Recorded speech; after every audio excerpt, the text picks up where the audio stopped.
channel, and today I'm going to be talking about vector calculus. In this video specifically, I'm going to be talking about the curl of a vector.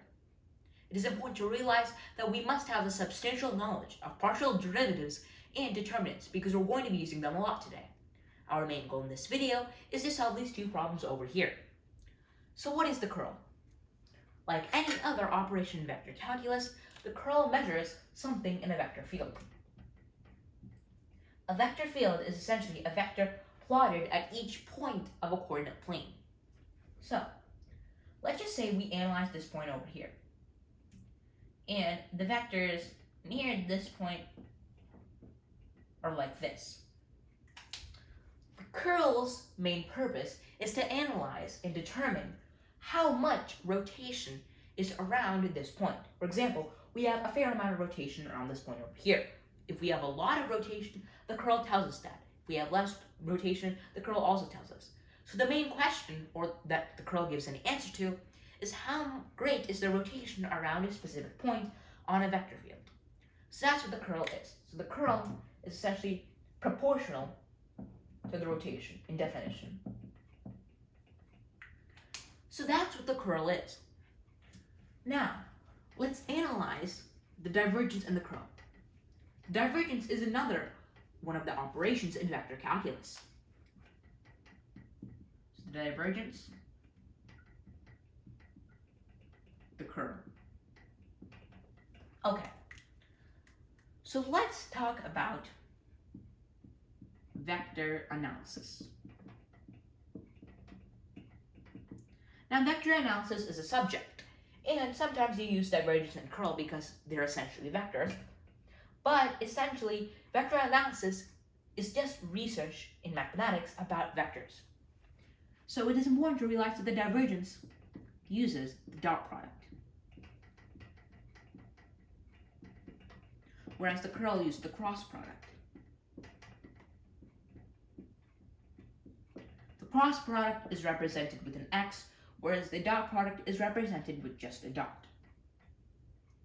Now, usually, after you've even just studied calculus, like AP calculus, you've essentially just adapted the fact that this is equal to this.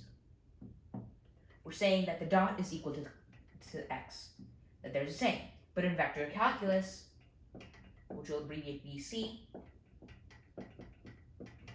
is not equal. So z dot y, we don't say times y, we say z dot y, is not equal to z cross y, because we're considering that they are vectors. Okay.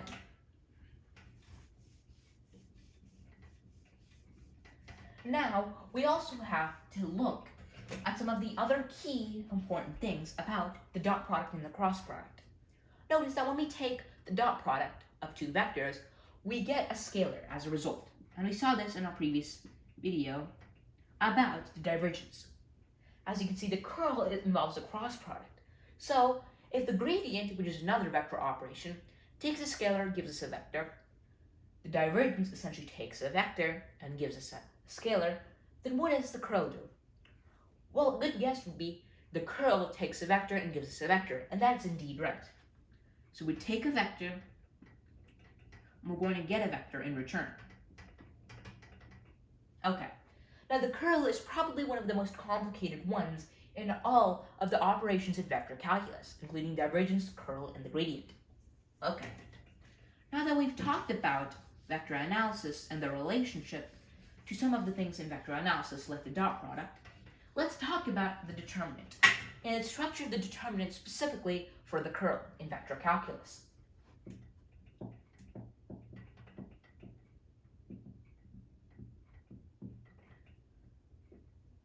So in my previous video, we talked about determinants, and we talked about some ways that are a little bit more advanced than the regular ways we compute a determinant.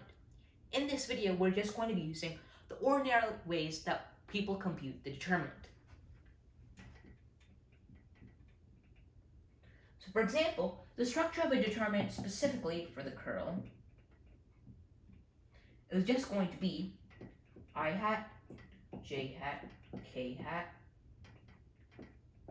partial derivative with respect to x, partial derivative with respect to y, partial derivative with respect to z, and p, q, and r. So this is essentially how the determinant for the curl is commonly represented as I hat, j hat, k hat, partial with respect to x, partial with respect to y, partial with respect to z, and p, q, r. So it's a 3x3 square matrix. Now, well, let's first analyze essentially all the elements in this. So the first row, I hat, j hat, k hat. These are all unit vectors, but they point in different directions. I hat points in the x direction, j hat points in the y direction, whereas k hat points in the z direction. The second row. Second row is pretty self-explanatory. It's just the partial derivatives with respect to x, partial derivative with respect to y, and partial derivative with respect to z. Lastly, the third row is just PQR, as it's commonly represented, or essentially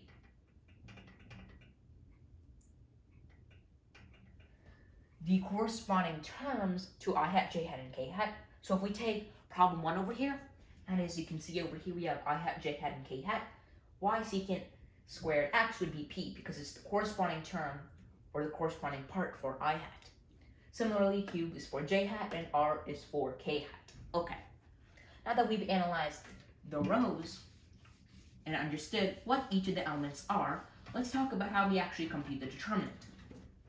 Okay, so the determinant is computed like this. I hat multiplied by the partial derivative with respect to y of r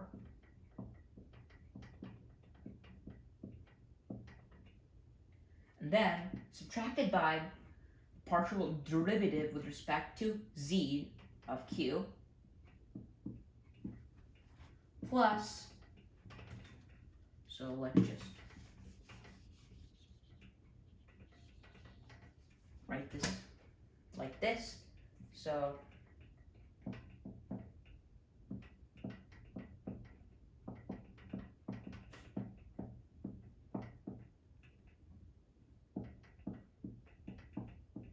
and then we're going to have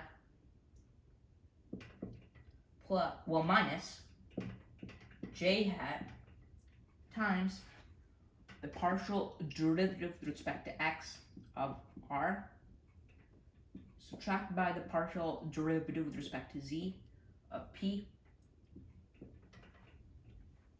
and adding once again k hat times the partial derivative with respect to x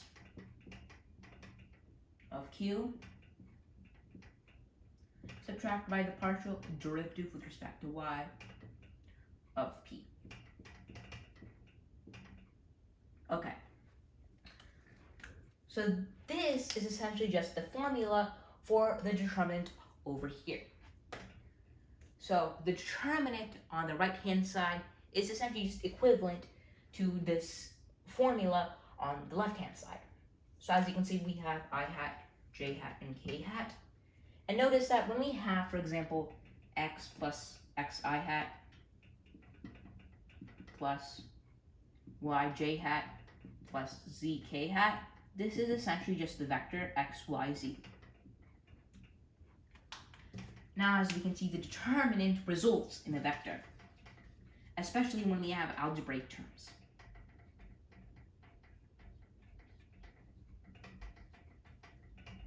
Okay, so let's just review this. As you can see, we have the part, so I times partial derivative with respect to y of r, subtract by the partial derivative with respect to z of q, then subtracted by j times the partial derivative with respect to x times r, or of r, subtracted by the partial derivative with respect to z of p, and last but not least, we have plus k hat times partial derivative with respect to x times q, or of q, and then the partial subtracted by the partial derivative with respect to y of p. So as you can see, this is essentially the formula for computing the determinant for the curl. Now normally once you get the hang of it, you really don't have to write down this formula or memorize this formula by brute force. You can just look at this and say, we cancel this out and do this, subtract by this times this, added with this times this, subtract with this. So essentially, once you just particularly do a lot of problems, you can just get the hang of it for the determinant.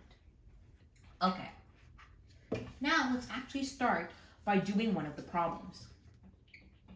Notice the first step in doing one of these problems is just to write the determinant in terms of the vector.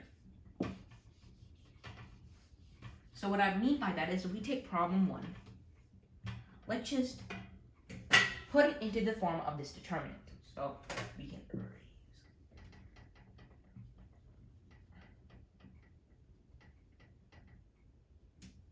Okay. Now, we're doing problem 1. So we have I hat, J hat, K hat. Notice let's just put them farther. Notice that the first 2 rows always stay the same. Partial over partial x, partial over partial y, partial over partial z. Then we're going to have p, which is essentially just y secant squared x. Then q, which is just z sine of y. And y cubed x squared. R is y cubed x squared. Okay. So this seems pretty compact.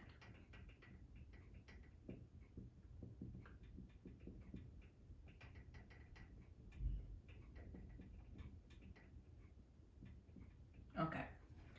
Now that we've got this over here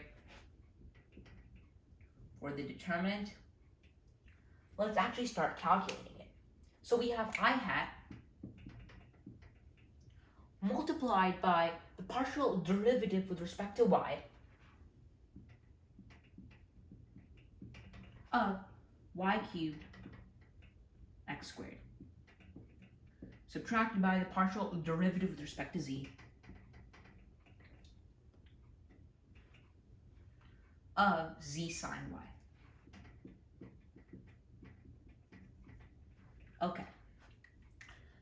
So, if we compute this essentially, we're just going to have partial derivative with respect to y of y cubed x squared. Well, y cubed is just essentially going to just happen to be 3y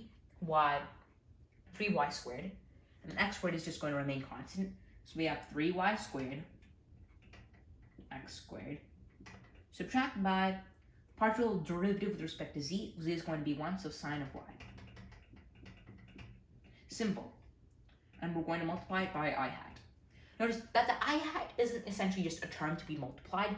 It just means that we're going to place this essentially in the first element of the vector that we're going to get. So let's just write the answer over here. So 3y squared x squared minus sine of x. Okay, let's just check our work. Y cubed is going to be 3y squared and then x squared, so that's right. Partial derivative with respect to z, that's going to cancel. The z's are going to cancel, so essentially we just have sine of y. So yes, indeed, that this is essentially just going to be the correct element for the first. Now let's do the j hat. Partial derivative with respect to x of essentially just canceling these out. So canceling these out, we have partial derivative with respect to x of y cubed x squared, and then subtracted by the partial derivative with respect to z of y secant squared x.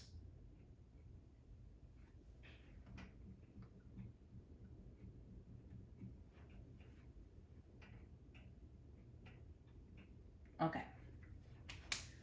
So let's compute this. So we rewrite this.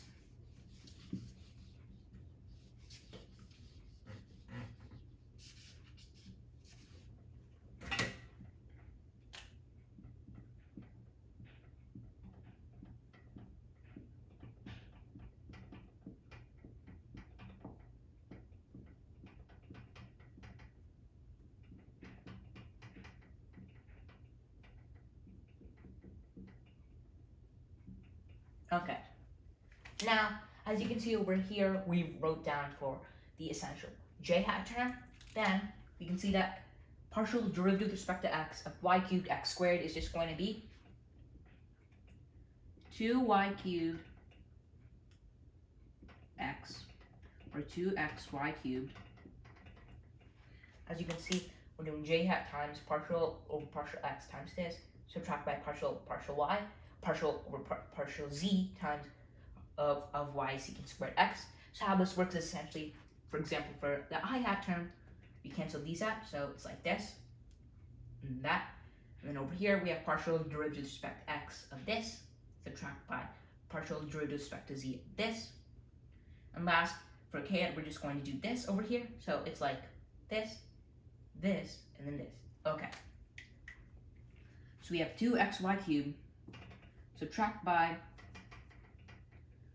partial over partial z. Well, as you can see over here, y secant squared x doesn't have any z term. So what does that mean? We're going to get 0. So minus 2xy cubed. Remember the minus sign over here? So minus 2xy cubed is going to essentially be the next element.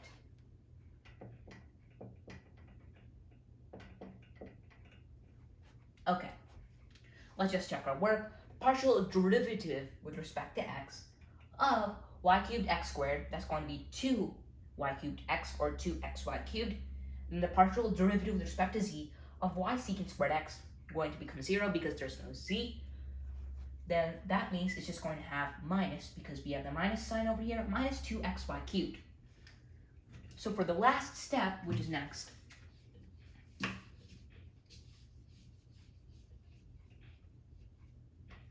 we're just going to have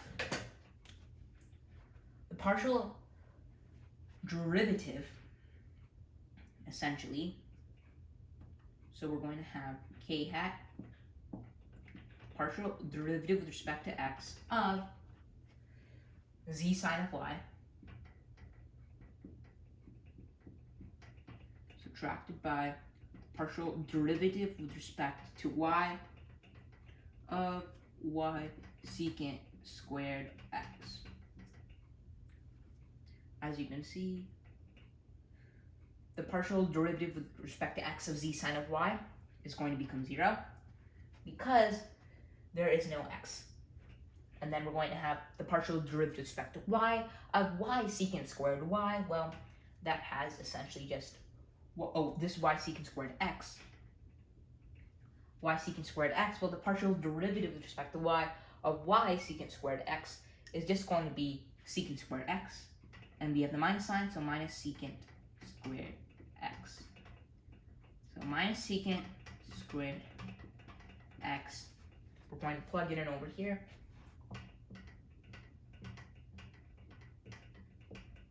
And this is essentially our solution. But let's just check once more. Partial derivative with respect to x of z sine of y going to become 0 because there's no x. The partial derivative with respect to y of y secant squared x is just going to become secant squared x, the minus, so it's minus secant squared x. So therefore we have the term over here.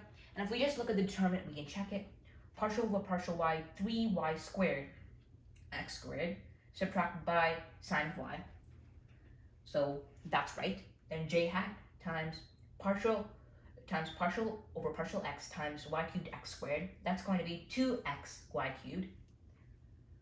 Okay, so far correct. And then subtract by partial over partial z of y secant squared x, going to become 0. And remember, it's a minus j hat, so we're going to have minus 2xy cubed, also correct. Lastly, we're going to have, after that, we're going to have the partial over partial x of z sine of y going to become 0, and partial over partial y of y secant squared x going to become negative because it's 0 minus secant squared x, because the partial over partial y of y secant squared x, the y's cancel. So we have minus secant squared x, and therefore this is the solution. Okay, now that we've looked at the first problem, let's attempt the second problem. So now that you've probably got the gist of how to essentially take the curl of the vector, we can now essentially find the curl of the second vector over here a little bit faster. Okay, so we're going to have, so that's the solution for problem 1. Problem 2, we're going to write the solution over here. Okay, now let's actually start solving it. So if we arrange the determinant I hat, j hat, k hat, partial over partial x, partial over partial y, partial over partial z. Then we're going to have minus x tangent of z over y squared, and then x squared z, and then tangent of y over z. Okay, now this may look very complicated because we essentially have terms, so we have a numerator and a denominator for two of the elements out of the 9 elements of here. So you may think that this is going to be a little bit harder, but as we can see, it's just going to be the same level of hardness, maybe a little bit harder than the first problem. Okay, so we're going to have I hat times partial derivative with respect to y of tangent x over z. Well, there's no, tangent y, by the way. Tangent y over z. Well, the partial derivative with respect to y of tangent y over z. Well, if we have tangent y over z, then that's essentially just going to become tangent of y. So if we just do partial derivative with respect to y of tangent of y over z, let's finish writing it down. Partial over partial z of x squared z. You can see that essentially, if we consider 1 over z as the coefficient, because in partial differentiation, that's how we do it, notice that vector calculus has partial differentiation, not implicit differentiation. In implicit differentiation, you precisely evaluate even if it's not the variable which you're taking the derivative with respect to. However, we have to add a dy dx or a dz dx corresponding with that, but this is partial differentiation. So we treat the other variables as constants or coefficients. So then we're just going to have 1 over z times secant squared over z, because the derivative of tangent z is secant squared over z. Z is a constant, so we have 1 over z times secant squared over z, which will just give us secant squared y over z. Now the partial derivative with respect to z over here is just minus x squared, because we have the minus over here, and then z is going to cancel, so we just have minus x squared. So we can write it over here as minus x squared plus secant squared y over z. Okay, notice that it's precisely the same thing because we're just putting it on front and adding it. It's kind of like saying that we have minus 5 plus 2, which is essentially just 2 minus 5. Because you can 5's cancel and 2 does equal 2. It's correct. Okay, now that we've essentially got the first element in our answer matrix, which I'll call it, then we're going to do the j hat. Remember, it's minus j hat. That's what makes it a little bit more complicated, because we have to remember the minus sign. It's minus j hat times partial derivative with respect to x of tangent y over z.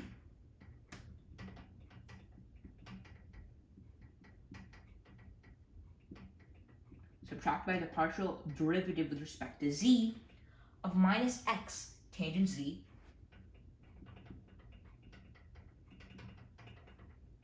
all over y squared. Okay. Now, this part may seem complicated, but as you can see, partial derivative with respect to x of tangent y over z cancels out because we have no x value. And as you can also see over here, we have minus partial derivative with respect to z. We're going to treat minus x over y squared as a constant. We do treat it as a constant. Then we're just going to take the derivative of tangent of z. What's the derivative of tangent z? As we already mentioned, it's secant squared of z. So remember that when we're doing vector calculus, it is important that we have a substantial knowledge. And essentially, when we're doing the vector calculus operations, we have a substantial knowledge of integration and differentiation in regular calculus, because if we have trigonometric functions, we need to know the derivatives and integrals. Right now, we're just doing derivatives, but when we take divergence theorem, which is essentially the divergence, and we're involving the divergence, but it's an integral form, then it's going to be a little bit more complicated, and you need to know how to do integrals and the integrals of trigonometric functions. Okay, so as you can see, we have minus x tan z over y squared. Well, that's just going to become minus x secant squared z all over y squared. Okay, so we can just write that over here. Minus x secant squared x, well, z all over y squared. And you may think, oh, these cancel to become positives, but remember we have the minus over here. So this stays negative. So we have minus x secant squared z over y squared. Now that we've got that, all we just have to do, last but not least, is the k hat. So for the k hat, we have k hat times partial over partial x times x squared over z. That's just going to become, so let's write it down first, x squared z.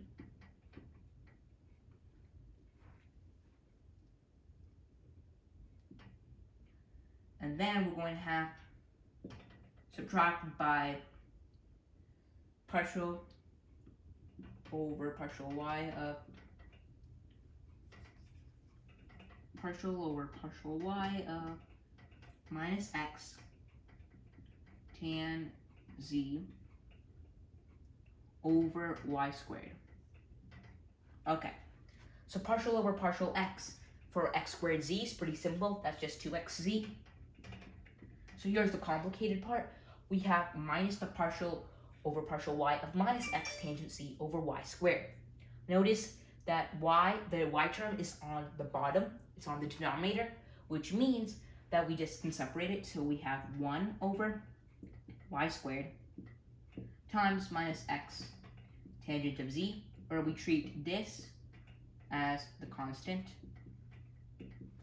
This is just y to the minus 2. It's going to become minus 2y to the minus 3. So, plugging that in as the derivative and erase our work. So, we're going to have